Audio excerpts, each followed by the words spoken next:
Hello students, your instructor here, John Manila with another screencast. This one about using texture masks in Photoshop to shapes and to text and to apply some very simple stroke effects to text and to shapes. So let's get started. As you can see here, I have two text layers.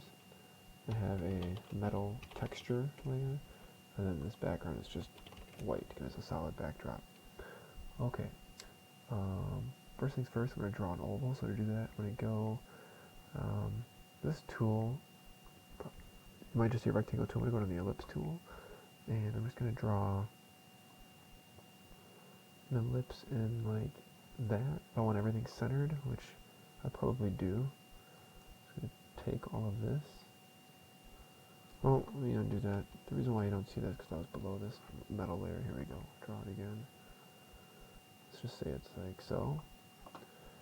And I can get a color by just double clicking on this. I'll get a color of like a baby blue here. There we go.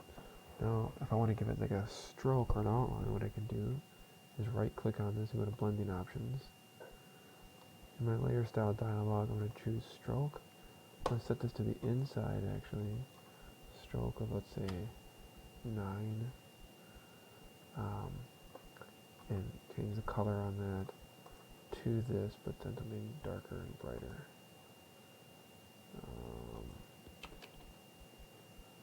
Let's say that works, and then hit OK. Now my text, maybe I want an outline on my text as well.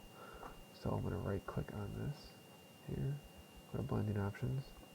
Again, I'm going to go to stroke. Again, set this time I want this to the outside. I'll set this to 9 as well. And for this I'll leave it as black. That'll work just fine for that. Hit OK.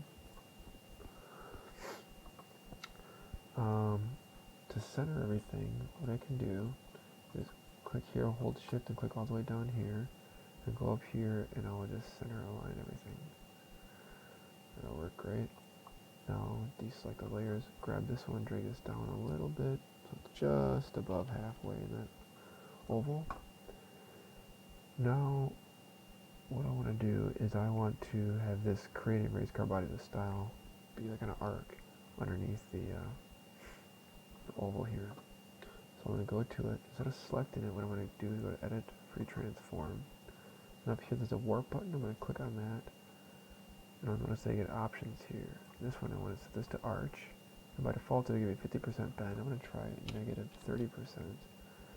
See if that works. And that looks pretty good. I can adjust this as much as I need to.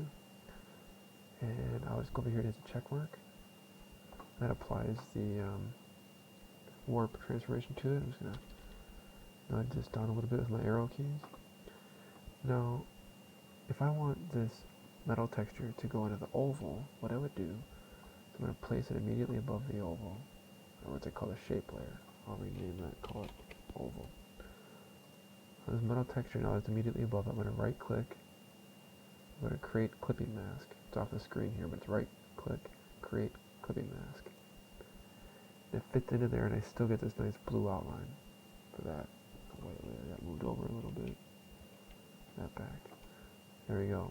So that's how I would do that. Now if I want the metal texture in the word, in the lettering M and H Racing, what I would do is I would right click on this metal layer, go to release the clipping mask, and it's off the screen. Now I'd move this up one more layer so it's above the M and H Racing. Right click on it, create clipping mask.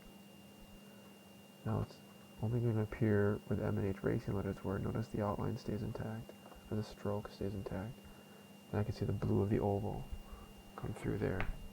So those are, basically the same method just on two different layers. One is it's going into the shape, and one is it's going into the text. What's nice, because it's a mask, I can still fully edit the text if I ever wanted to here, change the font or whatever. And same with the oval, because it's a vector path, I can actually manipulate as much as I want and won't lose any sharpness. So that's all I got for that. Thank you. Goodbye.